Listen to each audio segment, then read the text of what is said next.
Before we go beyond the 208, it was a busy day here in our area. Arguments wrapped up in the Brian Kohberger DNA hearing. We have our first view of a bill banning diversity, equity, and inclusion, and you can start putting meat in your compost.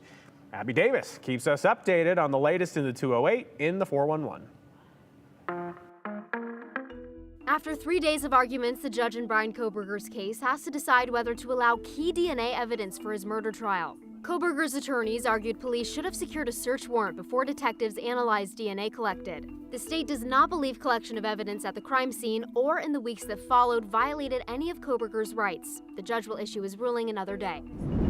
That our colleges should be a place that is centered on the pursuit of truth, and that truth, pursuing truth doesn't mean that you're taught that this is the way it is. But I don't think this is actually opening free speech. A diversity, equity, and inclusion legislative working group voted last night to recommend a bill prohibiting DEI in higher education. Specifically prohibiting things like DEI educational activities, services, faculty or staff positions, and hiring and admissions. The bill does allow classes on diversity, but you can't make them a required course. Schools can also still provide services for students in American Indian tribes. The bill still has to be introduced in a committee. The city of Boise's compost program just got easier. You can now scrape meat, dairy, and grain products off of your plate into the city's curbside compost bin. The program's seen major success since launching in 2017.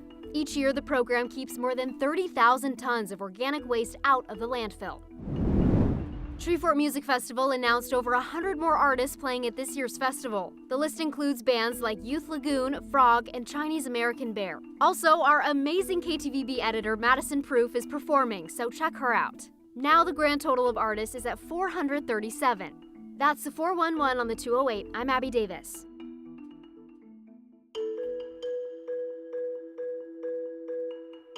There's no denying that a transfer of power between political parties can trickle down to division in our own communities.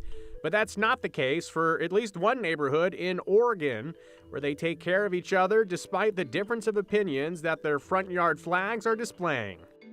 Well, hey there, neighbor. Happy Friday. Why don't you send us a nice message, or a critical one? Really, anything about the show.